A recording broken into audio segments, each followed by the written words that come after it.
Turuvekere Rotary ಸಂಸ್ಥೆಯ ಅಧ್ಯಕ್ಷ ಸಾಶಿ ದೇವರಾಜ್ ರವರು ರೋಟರಿ ಸಂಸ್ಥೆಯ ಕಟ್ಟಡದಲ್ಲಿ ಪತ್ರಿಕಾ ದಿನಾಚರಣೆ ಆಚರಿಸಿದರು.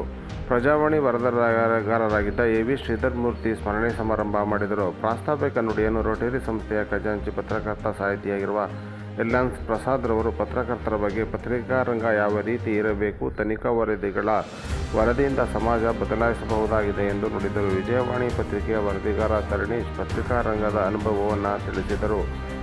ಸರ್ಕಾರಿ ನೌಕರರ ಸಂಘದ ಅಧ್ಯಕ್ಷ ನಮರಾಜರವರು ಪತ್ರಕರ್ತರ ಉದ್ದೇಶಿಸಿ ಮಾತನಾಡಿದರು. ಪ್ರಜಾವಾಣಿಯ ವರದಿಗಾರರಾದ ಪಾಂಡುರಂಗ ರವರಿಗೆ ಎವಿಎಸ್ ಸನ್ಮಾನ ಸಮಾರಂಭ ಮಾಡಿದರು. ಪತ್ರಕರ್ತರಾದ ನಾಗಭೂಷಣ, ದೇವರಾಜ್, ಹರೀಶ್, ಸಚಿನ್ ಪತ್ರಕರ್ತರು ಹಾಗೂ ನ್ಯೂಸ್ ಚಾನೆಲ್ ವರದಿಗಾರರಾದ ತರಣೀಶ್, ಮಂಜು ಮುಂತಾದವರು ಭಾಗವಹಿಸಿದ್ದರು.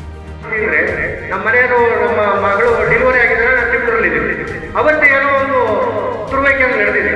ಫೋನ್ ಮೇಲೆ ಫೋನ್ ಮಾಡ್ತಾ ಇದ್ದಾರೆ.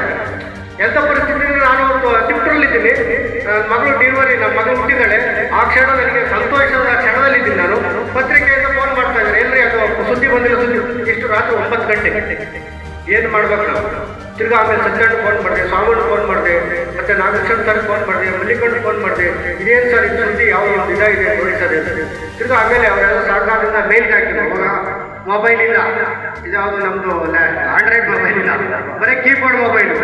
ತಿರ್ಗಾ ಹೋಗಿ 1 ಕಿಲೋಮೀಟರ್ ನಡೆದಿದ್ವಿ. ಇಲ್ಲಿಂದ ಬಿದ್ರೆ ಹಾಸ್ಪಿಟ್ಲಿಂದ 1 ಕಿಲೋಮೀಟರ್ ಹಾಸನ ಸರ್ಕಲ್ ನಡೆದುಕೊಂಡೋಗಿ ಆ ಸುದ್ದಿನ ತಗೊಂಡು ಇಪ್ಪಿಡಿ ಅಂತ ಆಗಲೇ ಡೌನ್ಲೋಡ್ ಮಾಡಿಕೊಂಡು ಆಗಲೇ ಕಳಿಸಿದ್ವಿ. ತಿರ್ಗಾ ಮತ್ತೆ ಫೋನ್ ಮಾಡಿ ಸರ್ ಕಳಿಸಿ ನೋಡಿ. ಆಯ್ತು ಕಳಿಸಿ. ತಿರ್ಗಾ ಮಾದರಿಗಳಿಗೆ ಸುದ್ದಿ ಬಂತು, ಪ್ರಕಟಗೊಂಡು ನನಗೆ ಒಂಥರ ಸಂತೋಷ ಆಗುತ್ತೆ. ಇಲ್ಲಿ ಹೆಂಗಾರಲ್ಲಿ ನಾವು ಕಷ್ಟಬಿಟ್ಟು ಸುದ್ದಿ ಕಳಿಸ್ತೇ ಬಂತಲ್ಲಪ್ಪ ಅಂತ ಒಂದು ಸಂತೋಷ ಆಗುತ್ತೆ.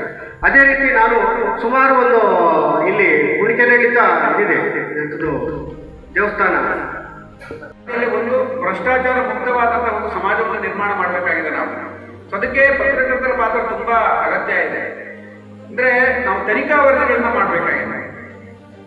ಸೊ ಆ ನಿಟ್ಟಿನಲ್ಲಿ ನಾವು ಸ್ವಲ್ಪ ಹೆಚ್ಚು ಗಮನವನ್ನು ಹರಿಸಬೇಕು. ಒಂದು.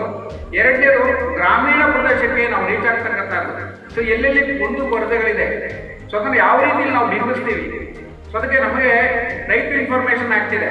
ಸೊ ರೈಟ್ ಟು ಇನ್ಫಾರ್ಮೇಶನ್ ಆಗ್ತಿದೆ. ತುಂಬ ಕೆಟ್ಟ ರೀತಿಯಲ್ಲಿ ಬಳಸ್ಕೊಂಡಿರೋ ಉದಾಹರಣೆ ನಮ್ಮಿಂದಿದೆ. ಒಳ್ಳೆಯದಕ್ಕೆ ಬಳಸ್ಕೊಂಡಿರೋದು ಕೂಡ ತುಂಬ ಜನ ಇದ್ದಾರೆ. ಕರ್ನಾಟಕ ರಾಜ್ಯ ಕಟ್ಟಡ ನಿರ್ಮಾಣ ಮತ್ತು ಇತರೆ ನಿರ್ಮಾಣ ಕಲ್ಯಾಣ ಸಂಸ್ಥೆ ಅಂತ ಇದೆ, ಕೇಳಿಕೊಳ್ಳಿ. ಅದು ಅಂದ್ರೆ ಬಿಲ್ಡಿಂಗ್ ಕಟ್ತಾರಲ್ಲ, ಸೊ ಆ ಕಾರ್ಮಿಕರಿಗೆ ಸಂಬಂಧಪಟ್ಟಂತ ಒಂದು ಸಂಸ್ಥೆ. ಆ ಸಂಸ್ಥೆಯಲ್ಲಿ 6,740 ಕೋಟಿ ರೂಪಾಯಿ ಇದೆ. ಅಷ್ಟೊಂದು ದುಡ್ಡು ಇಟ್ಕೊಂಡು ಅವರು 2 ಮಕ್ಕಳಿಗೆ ದುಡ್ಡು ಕೊಡಲ್ಲ, ಎಜುಕೇಶನ್ಗೆ ದುಡ್ಡು ಕೊಡಲ್ಲ, ಕಾರ್ಮಿಕರ 2 ಮಕ್ಕಳಿಗೆ ದುಡ್ಡು ಕೊಡಲ್ಲ ಅನ್ನೋ ಕಾರಣಕ್ಕೆ ಆ 2 ಮಕ್ಕಳು ಕೋರ್ಟ್ ಹೋಗಿದ್ದಾರೆ, ಹೈಕೋರ್ಟ್ ಹೋಗಿದ್ದಾರೆ. ಹೈಕೋರ್ಟ್ ಇವಾಗ 6,440 ರೂಪಾಯಿ ಅದು ಹೇಗೆ ಬಂತು, ಏನೇನಕ್ಕೆ ಖರ್ಚು ಮಾಡಿದ್ದಾರೆ ಒಂದು ವರದಿನೇ ಕೇಳಿದೆ. ಅದಕ್ಕೆ ಒಂದು RTI ನಲ್ಲಿ ಒಂದು ಅಪ್ಲಿಕೇಶನ್ ಹಾಕಿದ್ರೆ ಸೊ ಅವರ ಮಾಹಿತಿನೇ ಕೊಡಲ್ಲ. ಸುಮಾರು 1,25,00,000 ರೂಪಾಯಿಗಳನ್ನ ಲ್ಯಾಪ್ಟಾಪ್ ಇರುತ್ತಿದೆ. ಆರ್ಟ್ಸ್ ಓದುವ ಮಕ್ಕಳಿಗೆ ಲ್ಯಾಪ್ಟಾಪ್ ಏನ್ ಮಾಡ್ತಾರೋ ನನಗೆ ಗೊತ್ತಿಲ್ಲ. ಸೊ ಇಂಥ ಮಾಹಿತಿಗಳನ್ನ ಒಬ್ಬ ಪತ್ರಕರ್ತ ತಗೊಂಡ್ರೆ ಅಂದ್ರೆ ನಾವೇನ್ ಮಾಡ್ಬೇಕಂದ್ರೆ ನಾವು ನಮ್ಮ ಒಂದು ಸ್ತರದಿಂದ ಬೇರೆ ಕಡೆಗೆ ಸ್ವಲ್ಪ ನಮ್ಮ ಒಂದು ಸ್ತರವನ್ನ ವಿಸ್ತರಿಸ್ಕೋಬೇಕು, ನಮ್ಮ ಮಿತಿಯನ್ನು ವಿಸ್ತರಿಸ್ಕೋಬೇಕು, ನಮ್ಮ ಕಾರ್ಯಕ್ಷೇತ್ರನ ವಿಸ್ತರಿಸ್ಕೋಬೇಕು. ನಾವಿಂದು ಅಲಗಲ ಕೆಲಸ ಮಾಡ್ತಿರ್ಬೋದು, ಆದ್ರೂ ಕೂಡ ನಮಗೆ ಏನ್ ನಡೀತಾ ಇದೆ ಅಂತಕ್ಕಂಥ ವಿದ್ಯಮಾನಗಳು ಗೊತ್ತಾದಾಗ ಮಾತ್ರ ಸೊ ನಾವು ಈ ಸಮಾಜವನ್ನ ಇನ್ನಷ್ಟು ಸದೃಢವಾಗಿ ಮಾಡೋದಕ್ಕೆ, ಇನ್ನಷ್ಟು ಪಾರದರ್ಶಕವಾಗಿ ಮಾಡೋದಕ್ಕೆ, ಅಚ್ಚುಕಟ್ಟು ಮಾಡೋದಕ್ಕೆ ಸಾಧ್ಯ ಆಗುತ್ತೆ.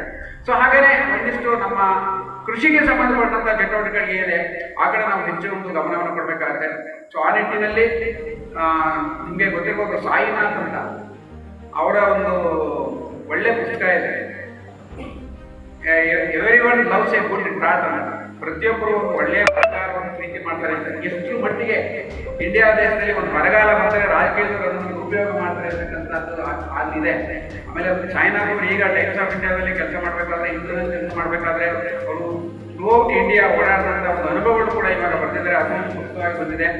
ಸೊ ಈ ಥರ ಒಂದು ಪುಸ್ತಕನ ಓದೋದ್ರ ಮೂಲಕ ಗ್ರಾಮೀಣ ಪ್ರದೇಶದಲ್ಲಿ ನಾವು ಯಾವ ರೀತಿಯಲ್ಲಿ ಕೆಲಸ ಮಾಡಬಹುದು ಅಂತಕ್ಕಂಥ ಒಂದು ಅರಿವನ್ನು ಮೂಡಿಸ್ಕೋಬಹುದಾಗಿದೆ. ಸೊ ಎಲ್ಲದರ ನಿಟ್ಟಿನಲ್ಲಿ ಸೊ ಮತ್ತೊಮ್ಮೆ ನಾನು ತುರುವೇಕೆರೆ ಪತ್ರಕರ್ತರು ಈಗ ಕೂಡ ತುಂಬಾ ಒಂದು ಉತ್ಸಾಹ ಸ್ಥಿತಿಯಲ್ಲಿ, ಅಂದ್ರೆ ಜಿಲ್ಲೆಗೆ ಹೋದ್ರೆ ಹೆಮ್ಮೆ ಎಲ್ಲ ಹೇಳ್ತಾರೆ, ಬಹಳ ಭಾಷೆ ಇರ್ತೀರ, ತುಂಬಾ ಚೆನ್ನಾಗಿ ಬರೀತಾರೆ, ತುಂಬಾ ಕಾನ್ಫಿಡೆಂಟ್ ಆಗಿ ಬರೀತಾರೆ ಅಂತ ಅನ್ನೋ ಒಂದು ಹೆಗ್ಗಳಿಕೆ ಇದೆ. ಸೊ ಅದೇ ಒಂದು ಹೆಗ್ಗಳಿಕೆ ಮುಂದೆ ಕೂಡ ಉಳ್ಕೊಳ್ಳಿ, ಮುಂದುವರಿಯಲಿ, ನಮ್ಮ ತಾಲೂಕಿಗೆ ಎಲ್ಲ ರೀತಿಯ ಶ್ರೇಯಸ್ಸು ಯಶಸ್ಸು ಬರಲಿ ಅಂತ ನಾನು ಹಾರೈಸ್ತೀನಿ. ಎಲ್ಲ ಪತ್ರಕರ್ತರಿಗೆ ಒಳ್ಳೆಯದಾಗಲಿ, ಅವರೆಲ್ಲರಿಗೂ ಶುಭವಾಗಲಿ ಅಂತ ನಾನು ಹಾರೈಸ್ತೀನಿ. ನಡೀತಾ ಇದೆ. ನಿಜಕ್ಕೂ ಕೂಡ ಹಿರಿಯ ಪತ್ರಕರ್ತರಿಗೆ ಸಿಕ್ಕಂತ ಗೌರವ ಹಾಗೂ ಈಗ ಮಾಡ್ತಕ್ಕಂಥವ್ರಿಗೆ ಪ್ರೇರಣೆ. ಇಂಥ ಕೆಲಸಗಳು ಪ್ರತಿ ವರ್ಷದಲ್ಲಿ ಒಂದು ಸಾರಿ ಇದ್ದರೆ 2-3 ಸಾರಿ ನಡೆದರೆ ನಿಜಕ್ಕೂ ಕೂಡ ಪತ್ರಕರ್ತರನ್ನ ಗೌರವಿಸೋದ್ರ ಜೊತೆಗೆ ಸಮಾಜದ ಎಷ್ಟೋ ಮಂದಿ ರೈತರು ಇರ್ಬೋದು, ನಾಗರಿಕರು ಇರ್ಬೋದು, ಅವರಿಗೆ ವಿಶೇಷವಾದ ಮಾರ್ಗದರ್ಶನ ಕೊಡುವಂಥ ವ್ಯವಸ್ಥೆ ಇವತ್ತು ಶಿಕ್ಷಣದಲ್ಲ, ಸಮಾಜದಲ್ಲೆಲ್ಲರೂ ಕೂಡ ಪತ್ರಿಕೆಗಳು ನೀಡ್ತಾ ಇದ್ದಾರೆ. ಎಷ್ಟೋ ಮಂದಿ ಈಗಲೂ ಕೂಡ ಓದೋರು ಕಡಿಮೆ ಆಗಿದ್ರೂ ಕೂಡ ಪತ್ರಿಕೆಯನ್ನು ಓದಲೇ ತಿಂತಲೇ ಇದ್ದಾರೆ, ಕಾಫಿ ಕುಡಿಯಲಿದ್ದಾರೆ, ಎಷ್ಟೋ ಮಂದಿ ಇದ್ದಾರೆ. ನಿಜಕ್ಕೂ ಅದು ಓದಿನ ಮಾತ್ರ ಅವ್ರಿಗೆ ಸ್ಯಾಟಿಸ್ಫ್ಯಾಕ್ಷನ್, ಮತ್ತೆ ಅವ್ರು ತಿಂದು ಸಾರ್ಥ ಅಂತಕ್ಕಂಥ ವ್ಯವಸ್ಥೆ ಇದೆ. ಕಡಿಮೆ ಇರ್ಬೋದು, ಓದೋರು ಕಡಿಮೆ ಇರ್ಬೋದು, ಆದರೆ ಅದರಲ್ಲಿ ಬರ್ತಕ್ಕಂಥ ಅಂಶಗಳನ್ನ ದಿನನಿತ್ಯದಲ್ಲಿ ಮನನ ಮಾಡಿಕೊಂಡು ಮುಂದೆ ಹೋಗ್ತಕ್ಕಂಥ ಎಷ್ಟೋ ಮಂದಿ ಇದ್ದಾರೆ. ಅಂತರ ಮನಮೆಚ್ಚುವಂಥ ಕೆಲಸವನ್ನ ನಮ್ಮ ಪತ್ರಕರ್ತರು ಮಾಡಬೇಕು.